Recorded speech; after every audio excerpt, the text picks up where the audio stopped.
Fala, tropa! Já fez sua fezinha? Ainda não? Então corre pra KTO. Cupom CHARLA com 20% de bônus no primeiro depósito. Vral! Fala, após a divulgação do balanço do Fla, o que mais chama atenção, além do valor faturado, é o Pablo Marinho da Rede Dinheiro. É bizarro. Tem 3,5 milhões a receber esse ano ainda. Que investimento. E pagou 1 milhão em 2019.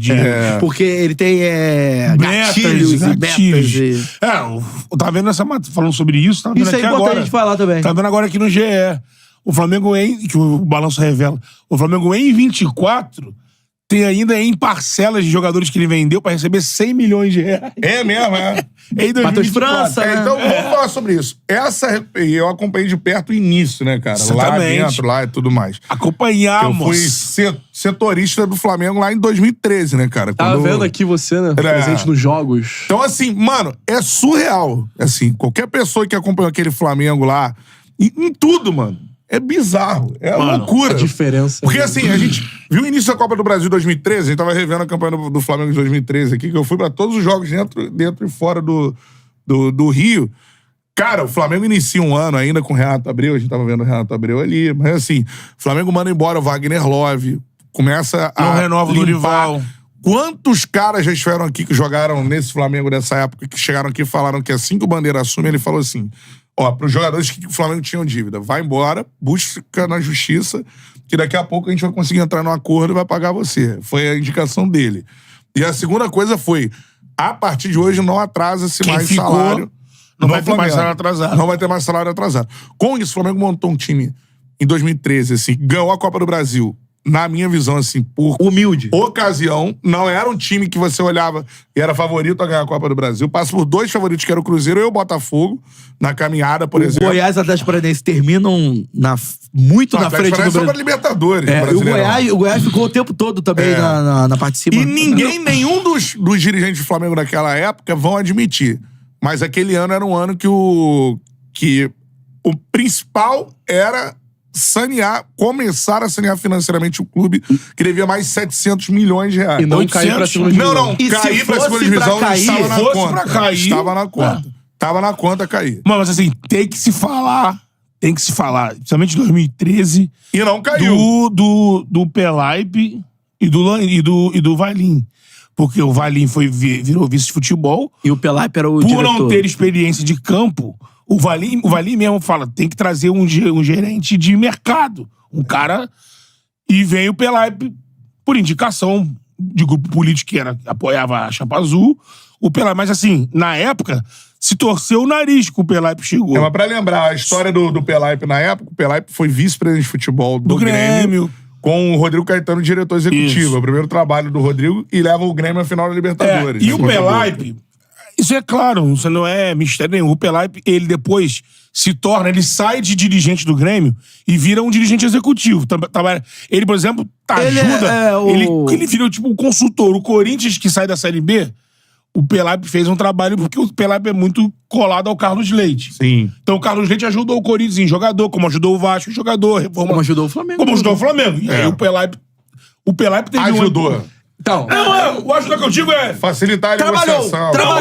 É bom jogador. O jogador tava recebendo. Por exemplo, ele não pagava o jogador pro Flamengo, por exemplo, não. No Flamengo que precisava sanear a dívida, você terminar o ano com jogadores como Chicão, foi campeão do mundo pelo Corinthians, André Santos, Elias, o Carlos Eduardo, que era a bala de prata, que foi um tiro errado, mas termina como, o Flamengo como titular. Tinha uma grana pra apostar em alguém.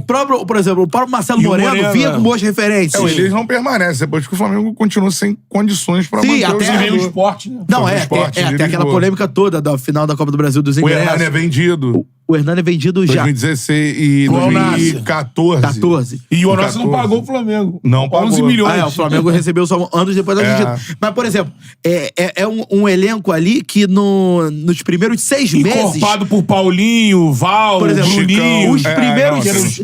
Destaque do acho Paulista. que os primeiros 6 meses do Flamengo, eles foram assim, fundamentais pra cortar na carne ao máximo, pra depois chegar com a experiência do Pelaipe e chegar e encorpar o elenco ali. Não, e teve uma coisa muito interessante nesse início, assim, porque já tinha o BAP ali como, né, o vice-presidente de marketing, se eu não me engano. Uma influência muito grande. Num primeiro momento, cara, eu acho que o que aquela gestão fez foi tinha que se cortar na carne. O rebaixamento, eu acho que estava na conta. Tava. Eles não admitiram, mas estava na conta. Se for rebaixar, beleza, é o que a gente vai ter que fazer, é isso. Porque não iam gastar mais. Então... Mas a torcida do Flamengo, por muito tempo, não entendeu esse processo. Óbvio, né? O Bandeira sai da gestão, dito por muitos como banana. A torcida... E hoje a gente vê a recepção ao Bandeira como se falasse muito obrigado e tal. Sim. Todos os lugares que ele vai, na final da Libertadores e tudo mais. A percepção do torcedor do Flamengo, vendo o que aconteceu em 2019, mudou completamente. Em relação ao que era chegar nos naquela títulos época, que não tinham antes. Mano. E, cara, foi de muita coragem o que aquela gestão fez naquele momento. Porque, assim, tinha um afago de falar assim, no futuro algo vai ser bom. Que afago era esse? O Flamengo fecha com a Peugeot, uma marca... Porra, quanto tempo o Flamengo fechava com a marca... grande, não tava assim, sem patrocinador e no dia da posse já anunciou a Peugeot já. Aí tem a situação do lançamento da Adidas, que é um pouco antes, mas tá então, a ali no... Adidas, ela chega no Flamengo via Patrícia, só que o contrato é totalmente aperfeiçoado por eles. Aumenta assim, valor, cláusulas. É uma outra situação, quase um relançamento da parceria. Paga a dívida pra obter a certidão negativa de débito que proporciona a Caixa. Caixa, mas essa grana que entrou da renovação da e aí a Peugeot vai pras costas. Foi um dinheiro, exatamente. Aí que entra o mérito do Bandeira. Esse dinheiro poderia muito bem ter gente lá dentro que falava... Porra... 3-4 malucos aí pra salvar o... Vai integral. Ele até falou isso aqui. Foi integral pra um tipo de pagamento do governo que aí mostrava pro governo que, olha, o Flamengo tá interessado. Sim. Então juros caem... Tudo cai, porque o Flamengo vai lá e bota 60 milhões, bum. Então esses movimentos, temos esse processo de um cara que é low profile, nunca aparece assim pro torcedor que observa mais o campo e tudo mais, que é o Rodrigo Toches, né, cara? Rodrigo Toches. Que é um cara que esteve nas duas gestões, esteve na gestão do Bandeira, volta agora na gestão do Landim, é o atual VP de Finanças do Flamengo. Cara, que é um cara de um trabalho, assim, um negócio espetacular. O Toches. São organismos ali. Você teve o marketing funcionando, né? Você teve as questões sendo pagas. E aí também falar do Flávio Willeman aqui, também, que é outro cara em termos de jurídico. Era uma equipe, essa primeira equipe da Chapa Azul, que eram todos juntos, né? Que antes do racha, que agora parece que na próxima edição teremos outro racha nesse grupo do Landim, né? Eu não sei se vai ser racha brigado ou... Não, mas candidato diferente. Porque não quer ser candidato, né? Então, assim, mas a primeira equipe ali tinha... tinha o Godinho, tinha o... E era uma coisa que, cara, pra gente que vivia o dia a dia do Flamengo, você olhava tanto a Gávea quanto o Ninho do Urubu, era um negócio vergonhoso, cara.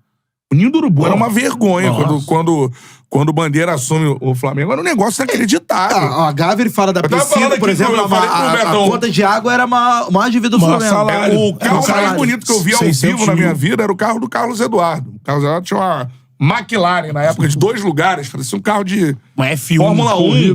Gran Turismo, jogando Gran Turismo. Cara, ele entrou com o carro no Ninho do Urubu, meu irmão, lama. Ninho do Urubu era lama. A galera vai lembrar do Paulo Vitor saindo em carrinho de mão. Disso, do carrinho. De obra. Porque a obra estava ali... Amorosa. De uma forma... Que, assim, que tem que dar... A sala de imprensa do Flamengo era composta por um container, que era a estrutura do Ninho do Urubu. Os módulos, né? Os módulos lá. Carteira de escola. Carteira... Os jornalistas lá na coletiva. Carteira de escola. Backdrop do Flamengo era... lona. É um negócio assim, cara, então, pra tudo era um negócio... Você olhava os detalhes, assim... no início, onde o Ronaldinho Gaúcho dormia, por exemplo, né? Um grande ídolo. Tirar no carro. Pestana ali. Tirava o pestana no carro pra tomar banho em casa.